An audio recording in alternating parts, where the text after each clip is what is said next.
So, folks, let's talk about this meeting with Trump and Zelenskyy. I said that it was going to be bad. I said that I wouldn't trust Donald Trump to eat a McDouble and pull it off properly.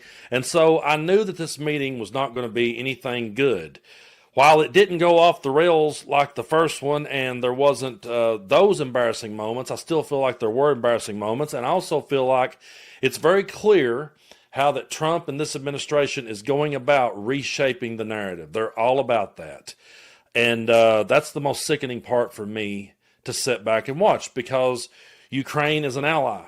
They were invaded by a dictator. It shouldn't even be this way. This isn't how it should have ever been. We should have been standing up for our friends. We should have been right there with them every step of the way. And instead, now we have a president who's going about reshaping the narrative. And while he may not have screamed in his face, "You don't have the cards" these times, there was still underhanded ways that they went about reshaping that narrative. So, of course, one of the things that Donald Trump kept circling back to in this meeting is one of his favorite hits: everything is Joe Biden's fault. Take a look. As you listen to Russia and Ukraine, which side has the better cards? Well, I don't want to say that. I'm just here to be. Look, this isn't my war. This is Joe Biden's war. He's the one that had a lot to do with this happening, and we want to get it ended. And we want it to end good for everybody. We want it to end good.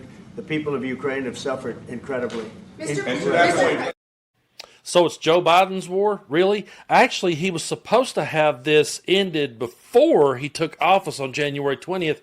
He said he would end the war as president-elect. And so this meeting in and of itself is an utter failure on Trump's part, because according to him, it was all supposed to be over while he was still president-elect. Now, the first go-around with Zelenskyy, we saw the humiliating moment where Marjorie Taylor Greene's boyfriend made fun of him for not wearing a suit, and everyone got onto him back then for that. And so they bring that point up, and Zelenskyy actually gets a really good burn in on Marjorie Taylor Greene's little bitch here. Yes, sir. I've got a question for each of you. First of all, Mr. President Zelenskyy, you look fabulous in that suit. I said the same thing. Yeah, you look good. I said the same thing. Yeah, looks good. I said the one that attacked you last time. See, now I remember that. Yeah, I apologize to you. You look wonderful. No, my first question for you, President Zelenskyy. In the same suit. You see, I changed. You are not. Maybe yours is much better. That was pretty damn funny. I changed and you did not. You're in the same suit. But I got to pull up this post from Marge, and then we're going to talk more as we go about how they're shaping this narrative. They always find a way to get in their jabs one way or the other at Zelenskyy, and I want to bring this up, this ridiculous thing that she posted over on the dumpster fire that is Twitter. She said, "I'd like to recognize Brian Glenn TV for his success in upholding the proper White House attire." She really needs to call up her old buddy Kid Rock. She really needs to have a conversation with him, going in there looking like he's Ricky Bobby or some shit.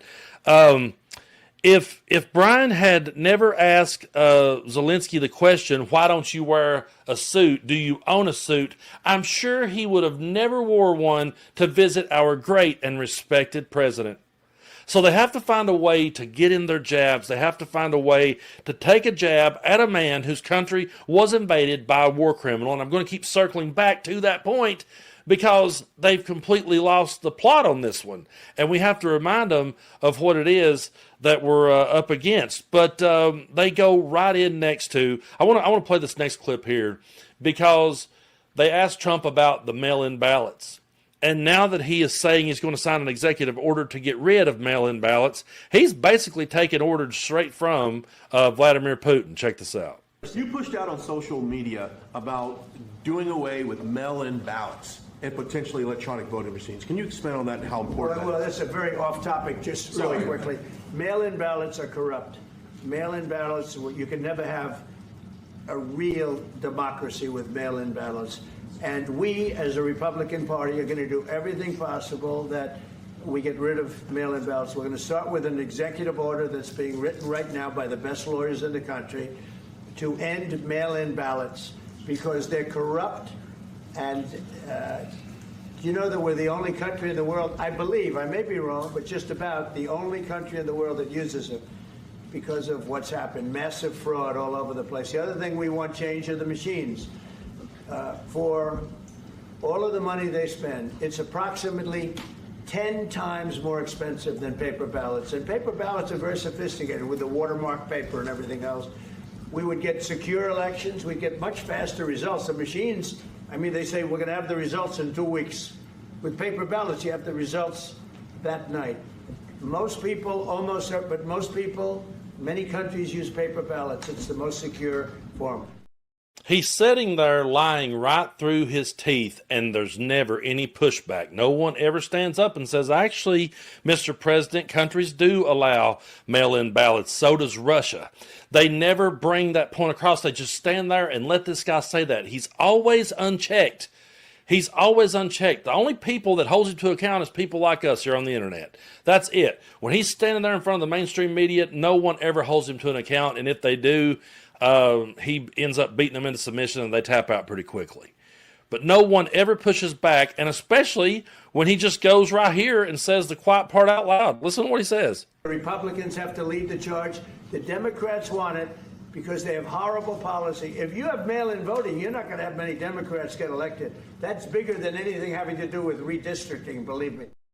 You can literally hear the frustration in his voice because he knows that Gavin Newsom is coming after him now, and he cannot stand getting a dose of his own medicine. And so he's basically saying right there, I'm getting rid of mail-in ballots because a lot of Democrats vote that way, and so I'm going to suppress the vote. The guy is saying right out loud that he's rigging the game. He's not even trying to hold back, or he doesn't have to anymore. If you think about it, he truly doesn't have to anymore. He's free now to just go ahead and go for it. There was another clip here I was going to play you. I want to show you a couple more clips actually, but I want to show you the way that Fox News is spinning this narrative. And like I said, that meeting might not have went off the rails the way the first one did, but Fox is still here to belittle and get their jabs in. And of course, here comes Jesse Waters talking about how that Zelenskyy really stepped it up this time and showed respect. He minded his P's and Q's. This is so sickening. Take a look. Should we care what another man wears? Well, it's not about the fit. It's about the respect. And Zelenskyy stepped it up. After the blow-up, he was on his best behavior. He even remembered to say his pleases and thank yous. Thank you very much for your efforts, personal efforts to stop killings and stop this war. Thank you. And using this opportunity, many thanks to your wife, First Lady of the United States. Z saw Vance in the room and wasn't ready for another tongue lashing. They're so proud of themselves. They're so proud of themselves to sit and belittle this dude and sit there like, oh yeah, he minded his P's and Q's. That's our ally sitting there. And they're on the opposite side. And then I don't know what the hell this clusterfuck is. Finally, we have to ask this tonight. WWJHD, what would Joe do? Well, as in Biden, of course, he could never have gotten this done. He spent 3 years cheerleading and funding the war with zero attempts at bold diplomacy. JHD. I don't know. But anyway, what would he do? Of course, it's always Joe Biden's fault. That's the narrative. That's the way they're always going to spin it. And it's crazy to me that we live in a world where they've been able to pull this off with their followers and continue to brainwash everyone into thinking that Russia's on the right side of history here. They're not. We're always going to be here holding their feet to the fire. As far as the way Fox is going about spinning it, you're never going to hear them talk about this moment where Trump was caught on a hot mic. Yeah, he did not realize that his microphone was on. And he's right here saying, and I'll go ahead and tell you up front that the audio on this is low. So I've got the captions on the screen. You can read along with what he has to say. He's saying right out loud that he thinks Putin's ready to make a deal for him.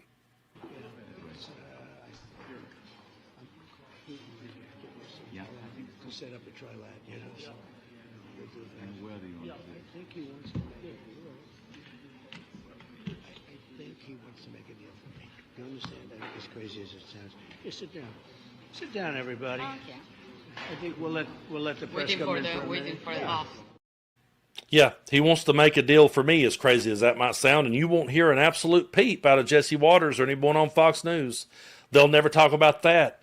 It'll always be that they'll find a way to get their jabs in on Zelenskyy, and they'll always find a way to spin it against Joe Biden. when she says, what would Joe Biden do? Well, what would Fox News do if Joe Biden had this moment? Folks, I'm going to play you a moment here where Trump doesn't realize that the president of Finland is sitting right in front of him. And this is actually hard to watch. It's very cringeworthy, but I want you to take a look and ask yourself, what would Fox News have did with this had this been Joe Biden? President Stubb of Finland, and he's somebody that, where are we here? Huh? Where? I'm right here. Oh, you look better than I've ever seen you look. But you've done a great job, and we wanted to have you here. And folks, to be honest with you, I do try to not do whataboutisms, but it's really hard when you see someone have that massive of a blunder. And I'm not going to sit here and say that I ain't had those moments at my age. I've definitely had moments where someone was standing right beside me. Oh, there you are. We've all done that. But we just know for a fact that if it was Joe Biden, that would have been 3 weeks worth of news. We know Joe Rogan would have dedicated an entire 3-hour episode to talking about that blunder. And it was actually kind of painful to watch. Like, huh? Who? What? Where? And this is how close that the president was sitting, because you're probably wondering, well, now, wait a minute. In all fairness, how far away was he? Take a look. Why is the president of Finland here? I think the reason is probably that we might come from a small country, but we have a long border with Russia, over 800 miles. And we, of course, have our own historical experience with Russia from World War II, the Winter War and the War of Continuation. And if I look at the silver lining of where we stand right now, we found a solution in 1944, and I'm sure that we'll be able to find a solution in 2025 to end Russia's war of aggression and find and get a lasting and just peace. The situation is very difficult, but that's why we're here. Thank you, Alex, very much. And he's referring to Finland getting their borders back in 1944. And, there he is. That's just how close he was to Trump when Trump made that blunder. But the biggest blunder of them all to me is the fact that European leaders are having to sit here and explain to Donald Trump just how serious this is. And they have to know coming into this guy is clearly on the side of Vladimir Putin. So is Fox News, and they make no apologies about it. They're clearly going out of their way to vilify President Zelenskyy. They're clearly going out of their way to make a hero out of Putin. And we live in a world now where an American president goes out and rolls over for a dictator. And now it's creating an executive order to get rid of mail-in voting because a dictator who rigs his own elections told him to do it. He's saying all of this out in the open, and there's still people who will tell us that somehow we're creating hysteria and just trying to work up people and get them paranoid. That ain't going to happen. And my biggest pet peeve is the ones that will say, oh, they won't let him do that. Oh, he would never do that. But I would never say that. This is just me. Maybe this is a really radical way of thinking. I don't know. But if someone said to me, hey, the guy that you say you're going to vote for says he wants to be a dictator. The guy that you say you want to vote for, he pals around with dictators and praises them to the moon. And he said that he's going to get rough with his own people. And he said he's going to do all these things. I wouldn't say, oh, I don't think he'd do that. They won't let him do that. I would say I would never vote for a motherfucker that did that. That's what makes no sense to me. Well, they won't let him do that. Well, but you're going to vote for him and he's saying he's going to do it. So either you're not listening to him, either I'm listening to him more than you are, or you just don't care. And I think it's the latter. At the end of the day, they just don't care. They're loving this. Why? Because they have more in common with Vladimir Putin. That's why MAGA cheers him on. That's why he's really the one running the show. For years, they sat back and said, who's running the show with Biden? Jamie, pull it up. Who's running the show? Who's running the show now, Joe Rogan? Tell me that. Tell me who's running the show now when we have an American president going out and bowing down to a dictator and taking orders from him. Who's running the show now?